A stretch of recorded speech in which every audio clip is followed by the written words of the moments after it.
My name is Dyson Marte, and I live on 33 Harding Avenue Street in Dover. My family came from Dominican Republic in 1980s, and for the last 300 years of Dover, immigrants from Europe and Latin America and many other places around the world have come here to improve their lives. Each group has suffered discrimination and hardships. And like many other places in the country, newcomers are ridiculed, threatened, and not even hired. But despite this, they endure these hardships just so they can have the opportunities Dover has presented them.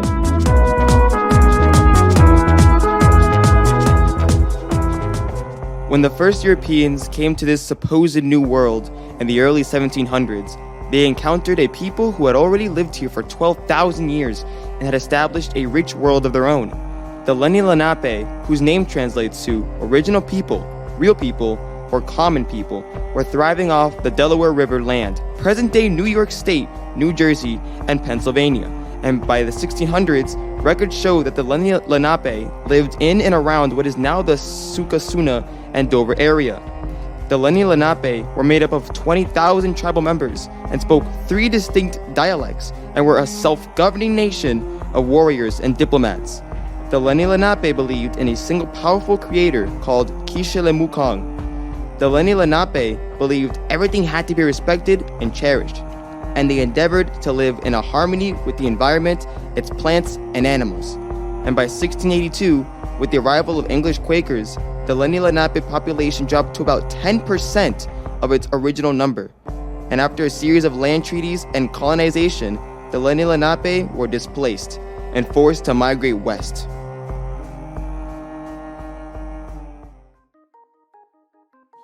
Hi, my name is Bruno and I live on Conrad Place in Dover. My family came here from Uruguay at around the year 1990. So now let's talk about how Dover actually started. In the year 1713, Joseph Laham acquired the land through the proprietors of West Jersey. In the year 1722, he then deeded 527 acres of that land over to John Jackson of Flushing, New York. The site that Jackson settled on would later become the Ross Ribbon Factory. He then built a log cabin and iron forge along what is now Park Heights Avenue. This landmark forge then supplied the nearby Dickerson mine. The name Dover was given by Jackson's forgeman Moses Hurd, who built his homestead in the area where modern-day Hurd Park stands. Hurd changed the original name of Old High to the name of his hometown in New Hampshire, Dover. For much of the next 2 centuries, Dover was known for its extensive iron and mill works. The ability to mine iron ore from just below the ground and turn it into steel for needed products is what motivated immigrants like Jackson to come to Dover. The iron industry swiftly formed the backbone of the town's growth. Mines in the greater Dover area, the largest in the country, supplied Revolutionary War munitions, and the earliest roads in Dover connected iron mines to nearby forges. Dover remained an important industrial hub for iron goods manufacturing until the town's last major ironworks closed in the year 1950. Dover was once a key port along the Morse Canal, constructed between 1825 and 1832. The canal connected the Hudson River at Jersey City and the Delaware River at Phillipsburg, and facilitated the continued growth of Dover's iron industry. The canal boats transported goods as varied as coal, grain, sugar, and beer. The canal basin existed at the site of today's JFK Park and the Dover Free Public Library. In 1827, businessman Joseph Blackwell and Harry McFarlane were responsible for the real development of the town. They advertised and sold lots for people to come to Dover to build homes and businesses. Dover was formally established as a town within Randolph Township in 1869. It became fully independent as of March 5th of 1896. The 19th century was truly the key to the development of our town because of the wave of people who immigrated to Dover from all over the world to work in the iron industry. The arts flourished in Dover during this time, with the opening of the Moeller and the Baker opera houses. At the time of its construction in 1885, the Baker Opera House was Dover's large and modern playhouse for the singers, comedians, and performing animals of vaudeville. For many years, major vaudeville acts appeared at the Baker, making Dover a major stop along the busy theatrical circuit. The Old Playhouse Theater opened on South Moore Street in 1913. Still running is the Dover Little Theater on Elliott Street, the second longest continuously operating little theater in the state of New Jersey. The introduction of train and trolley lines in the second half of the 19th century rendered the Morse Canal increasingly obsolete, but furthered Dover's industrial might. On July 31st, 1848, the first train rolled into Dover over the Morris and Essex Railroad. In 1863, the Delaware, Lackawanna, and Western Railroad acquired the Morris and Essex line. On November 1st of 1901, this new Lackawanna station was opened in Dover. Factories manufactured wrought iron fire escapes, world-class cooking ranges, silk hosiery, steel railroad and bridge components, and many other goods stamped with the mark "Made in Dover." Additionally, in July 1904, the first trolley linked shoppers and commuters to surrounding cities and towns like Newark, Lake Hopatcong, Wharton, and Morristown. By the year 1928, buses and private vehicles had largely replaced trolleys, and in the year 1942, the abandoned tracks were pulled up and donated to a wartime scrap metal collection drive. At its start in 1722, as soon as the white frontiersmen from the Hudson Valley learned about the Susquehanna, or black stone iron ore, many settlers from England, Wales, and Cornwall came by the way of Connecticut and Long Island to mine the iron. They came to the area seeking economic opportunities and were the first to build the houses, streets, schools, churches, mills, and commerce that would eventually make Dover and the industrial center in the area. People who migrated from Europe in the early 1700s to dig the mineral-rich land by hand, and those who followed continued to work in the mines and mills went into the 20th century. The iron industry attracted engineers and mechanics, but also drew laborers and craftsmen. The mines were in need of men to swing the hammers, and the forges needed workers to haul iron bolts, rivets, pots, pans, and rails to market and move coal back to the forge to keep the fires burning. As Dover grew, there was a necessity for barbers, shoemakers, tailors, druggists, layers, and vendors. And during the potato famine of 1845, many Irish immigrants replaced the English and Welsh miners. They worked in the iron mines in Mine Hill and Wharton, some settling in the Wharton area known as Maryville, while others lived throughout the Dover area. The Dover and Rockaway Railroad, which employed many Irish immigrants, was a section of track completed in 1881 connecting the two towns. And by the late 1890s, there was a strong Irish presence in Dover, many working in the various businesses and factories in town like the Ulster Iron Works. Swedish immigrants settled in Dover in the 1870s to work on the railroad. Many were tradesmen contracted to work the eastern end of the cut of the Dover and Rockaway Railroad. Italian immigrants began settling in Dover in the 1890s, many working for the railroad while others brought their trades with them, such as architecture and painting. Most of these immigrants lived in the East Dover neighborhoods of Belmont and Richards Avenue called Little Italy, and that area of East Dover was noted for its numerous vegetable gardens. The Jewish immigrants began to settle in the 1870s after Leopold D. Schwartz became a successful businessman and resident of Dover in 1869.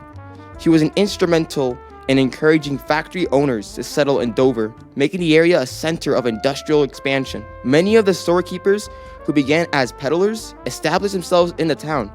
They set up a drugstore, haberdasheries, and shops for ladies' garments, hardware, and tobacco.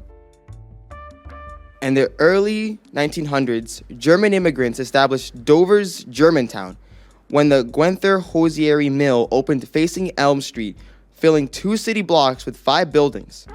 The mill was fitted with machinery made in Saxony, Germany, and operators, knitters, and machinists who were familiar with the silk stocking knitting machines were brought to Dover from Saxony to set up and start operations there. Mr. Paul Gwenther, the owner, provided company houses at fair rent along King, Clark, and Berry Street, named after one of the major families in Dover. Berry Street extends from Mount Hope Avenue to East Dover School. He also donated land for a sports field and town that today is known as our Hamilton Field. Germania Park still remains as part of our Germantown. Many Spaniards left Spain after their civil war of the 1930s and 40s and World War II. Some of the immigrants came to Dover from the northern coastal regions of the Basque Country and Cantabria. They were the first Spanish-speaking residents who worked in treacherous conditions hundreds of feet below ground in the mines of the Iron Mountain of Mine Hill. And more than 70 years ago, Victor Ruiz, an industrious Spaniard, sent for his family and also saved his money to buy land. The Spanish often held social events in town to keep their culture and traditions alive. They were proud of their heritage and demonstrated this by participating in the 250-year anniversary celebration, showcasing a spectacular Spanish float in the town's parade. In the early 1900s, many Greeks fled their homeland, coming to America by boat via Ellis Island, escaping world wars, seeking peace and prosperity for their families. And while many settled in Astoria, Queens, New York, and others found a small town called Dover and northern New Jersey. More and more Greeks immigrated to Dover, finding jobs in the food industry, notably diners. Working their way up from dishwashers to cooks, they learned the diner business from their employers. Eventually, some bought these businesses from the owners. They owned and operated popular diners and eateries, namely Traveler's Diner, Dick's Diner, Three Brothers, Three Sisters, and Tom's Diner.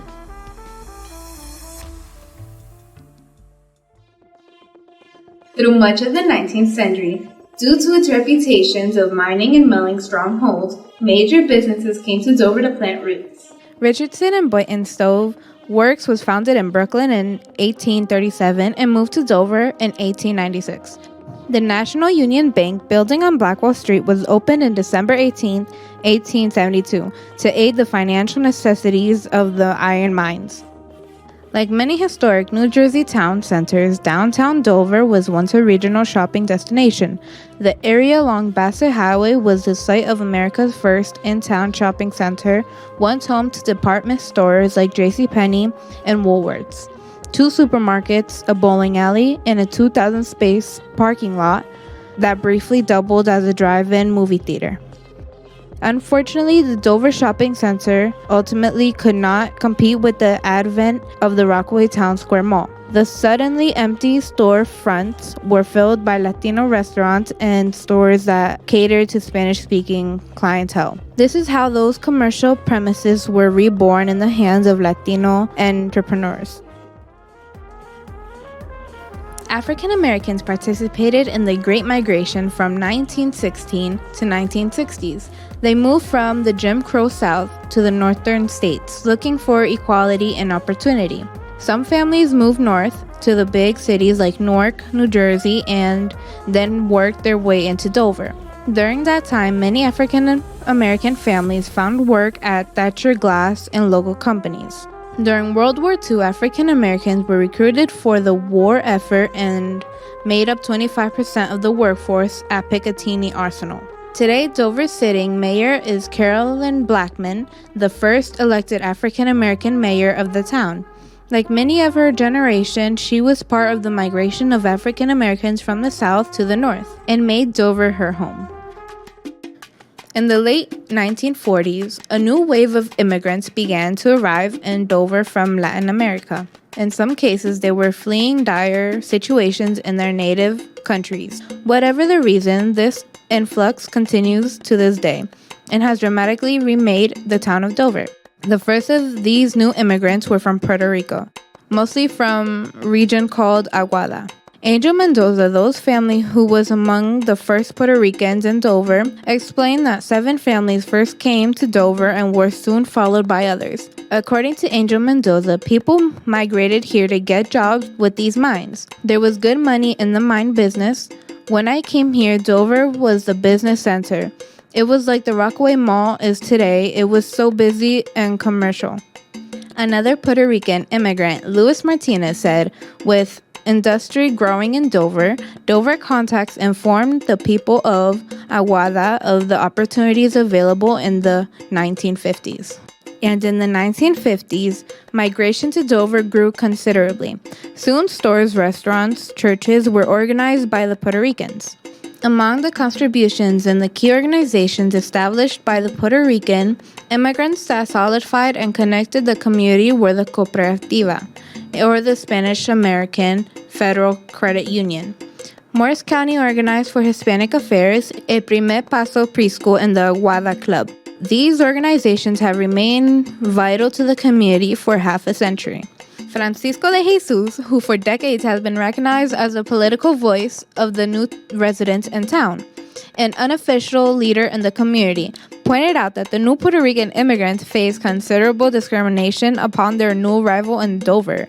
De Jesus stated, "We the Puerto Ricans work very hard to pave the way so that newcomers from Latin America wouldn't have the problems that we have in those days."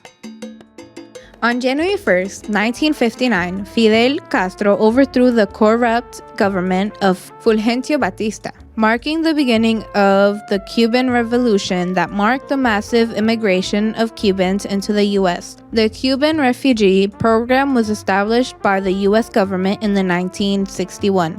Cubans began to arrive in Dover in the early 60s. By the late 60s and early 70s, the Cuban community in Dover exceeded 350 families. A Cuban club was formed in the late 60s and Cuban-owned businesses were established.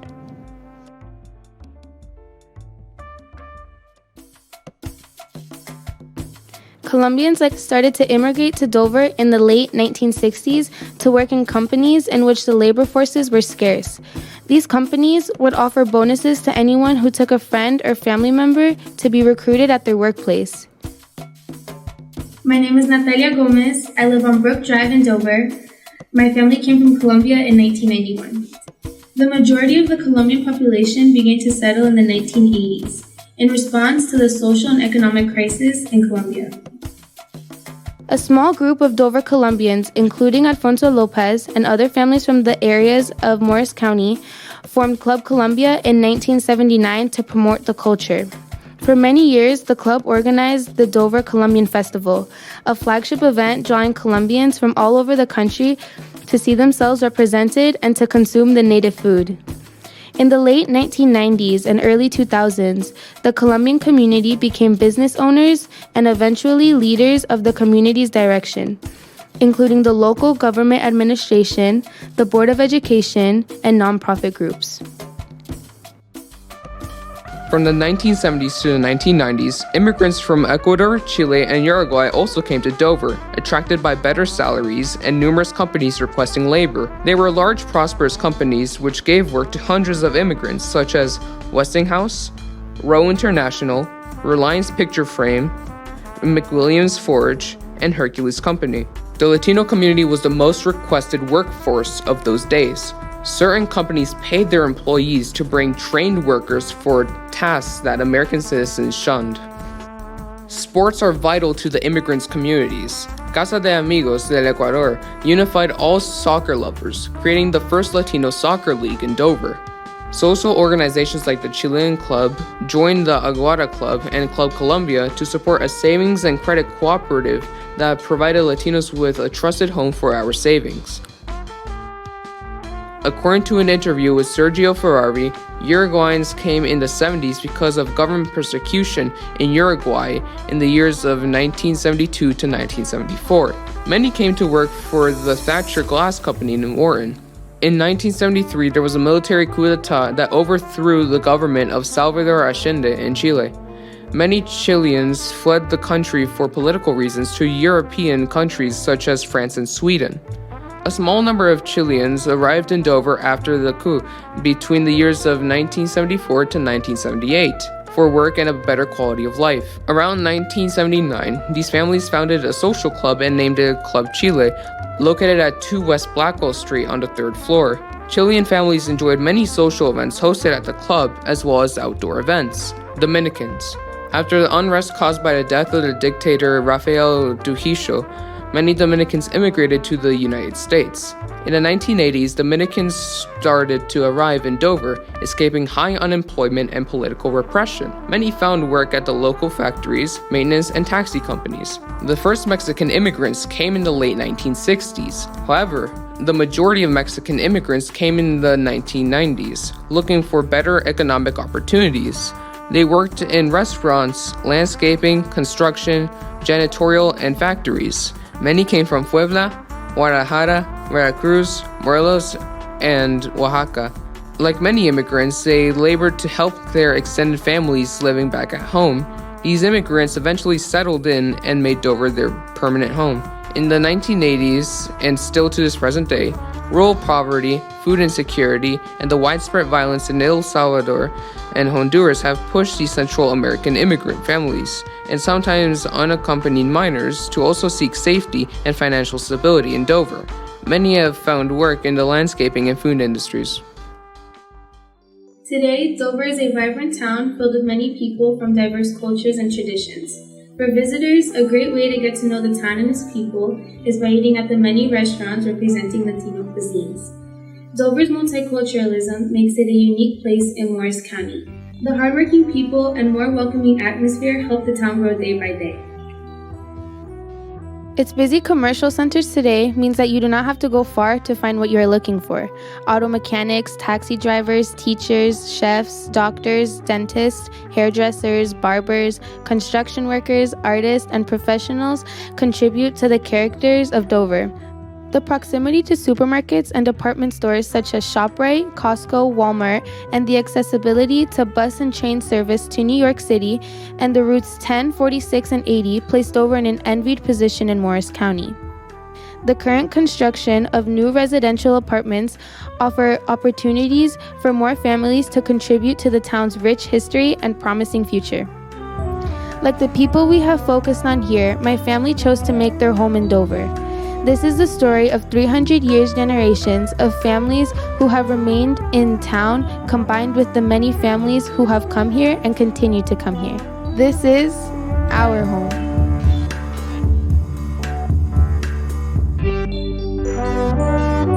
Today, there is a growing interest in helping our youth prepare for advanced education. Programs like Escucha, Youth Mentorship Program, sponsored by the Educational Center Incorporated and Dover College Promise, run through the County College of Morris, were created to prepare students for college and teach them the value of giving back to their community. Service projects like the recently created Dover River Trail at Waterworks Park enriched both of our team members and their town. Developing young leaders, college-ready students, and active citizens is the key to Dover's future.